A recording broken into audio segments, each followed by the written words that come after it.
Welcome to our new series, The 200 Movie Challenge. Our goal this year is to watch 200 movies that we haven't seen yet.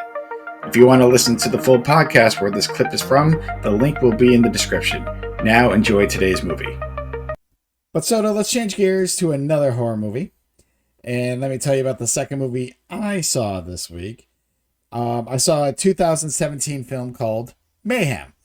And the reason why I chose this is I think I've said this from time to time in our podcast. There is a podcast slash YouTube channel that I've watched, listened to every now and then called Dead Meat.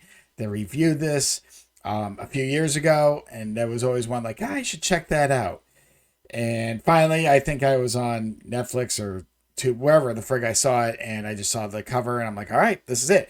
It comes in at an hour 28, so I'm like, this is a good time. Ooh. You know, quick, easy, Ooh. and to the point. And yes, Great. that's what this movie is. This movie stars Stephen Yeun, Glenn from The Walking Dead, and it also stars Samara Weaving, who I know from Ready or Not. She was also in the last couple Scream films.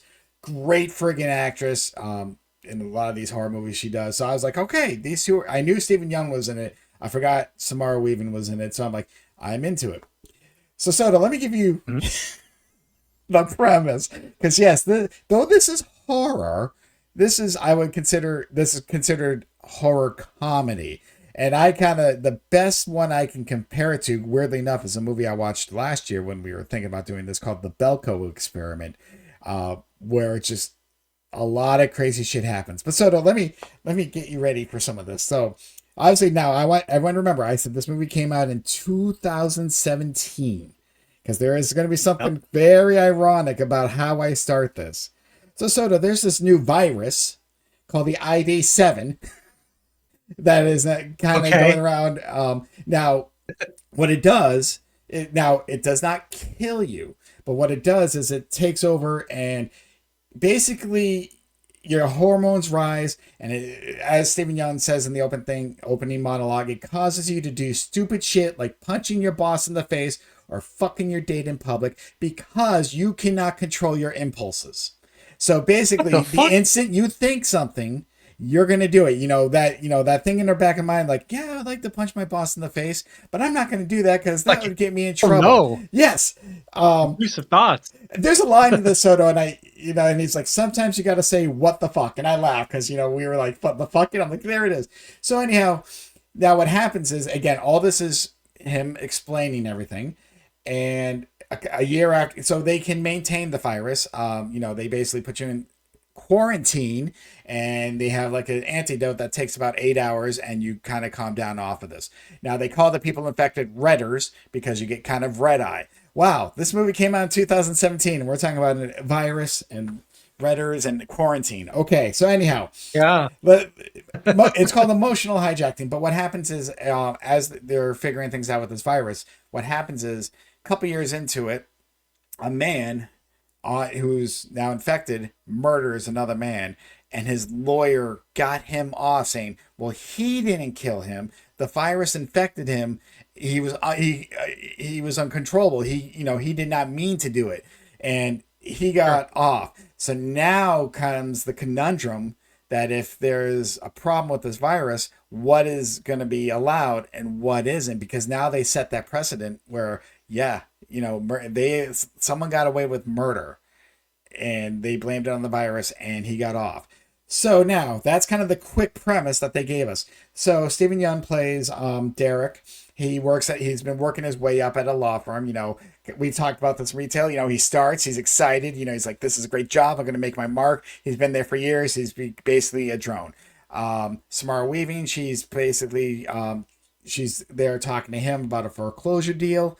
And he basically says, nope, you didn't read the fine print. You're fucked. They're kind of being a little snippy at each other. She's pissed at him. He's like, well, there's nothing I can do. She gets taken away. Well, what's happening, though, and what you're finding out is the virus got into this building. And basically the SWAT team has come and quarantined the whole building. And basically it's like, we cannot let anyone out. You're all staying there. We've released the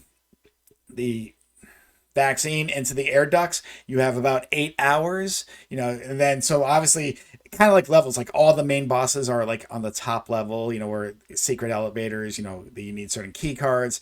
But yeah, so basically they're like, well, what do we do? They're like, you gotta survive. Well, the problem was one of these bosses screwed Derek, Stephen Young, and got him fired. Basically, well, this is your fault. He's like, well, I never saw. So there's an argument. So he basically got fired, but he couldn't walk out because he's been obviously quarantined. But basically, Soto, everyone goes fucking mad, and everyone's pissed, and he wants revenge on the bosses, and he's like, I'm gonna get up there and fucking kill you. And he runs into basically Samara Weaving, and they kind of have a fight. And he's like, listen, you want this foreclosure deal? You need one of them to sign it. Help me get up there. We both get what we want. So then it's just basically fucking nonstop action, killing, background, men, fucking women. It's just fucking hilarious. Like, it's insane. Everyone's just going crazy from this virus.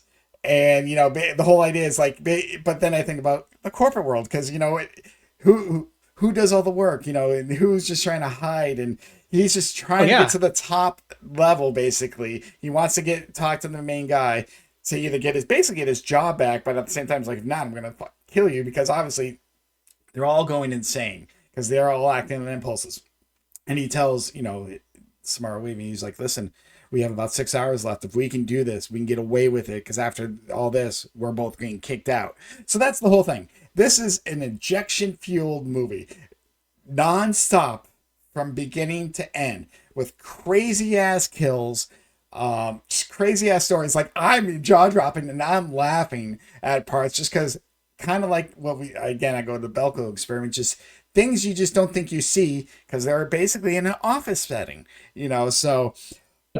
It is so fucking hilarious. And yeah, so I did enjoy it. So for those who I can't fully consider this a horror film, though again, it is classified as horror comedy, but that's what it's labeled as, obviously because of the blood and guts and the kills and shit like that. And but again, this goes under like the popcorn flick. If you're into that kind of movie, if you just want brutal kills, not to the level of Terrifier, that was a level on its own, but just basically the best thing is she finds a nail gun. That's what she uses as the weapon throughout the thing.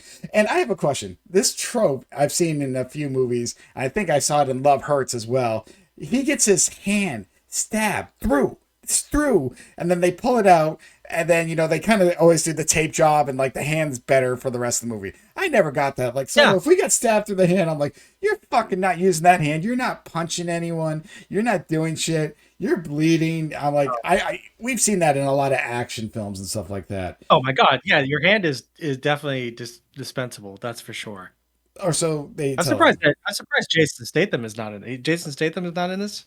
No. I'm glad. I needed more quality actors in this movie. Because don't talk shit about Jason Statham. Come on now. Jason Statham plays Jason Statham. We've talked about this again and again. I'm sorry. Every time. And I get it. The whole just because of Crank. Trying to keep his heart up. Yes, but I had to laugh because as he was talking about viruses and stuff, I'm like, holy shit, it's COVID-19. But no, it's ID7. But yeah, obviously the premise is there, and it's basically.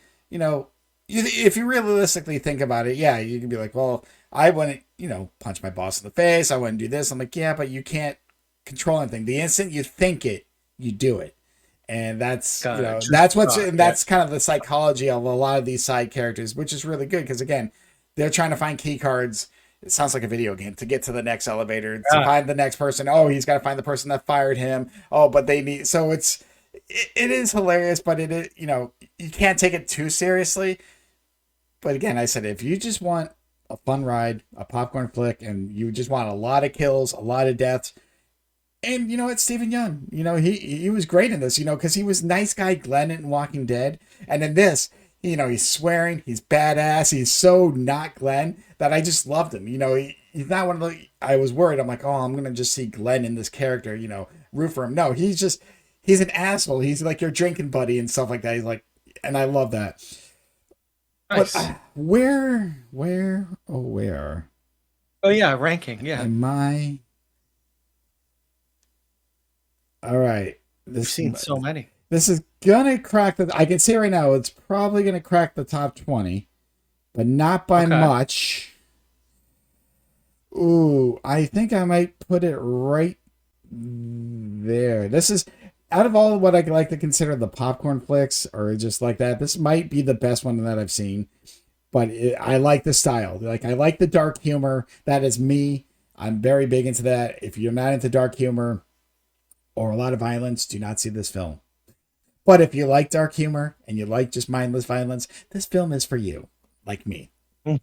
With that said, Soto, I'm going to put this at number 18 at the moment, right underneath my old ass.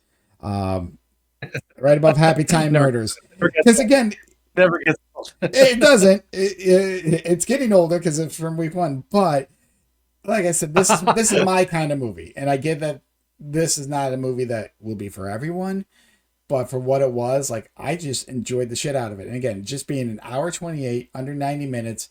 And once the explanation part gets done, because the opening monologue, yeah, there's a lot of explanation, a lot of deposition. So, but once you get into it, it just does not stop. Like literally from scene to scene, you're just like, damn. It's called Mayhem, right? It's just called Mayhem. Mayhem, yeah, 2017.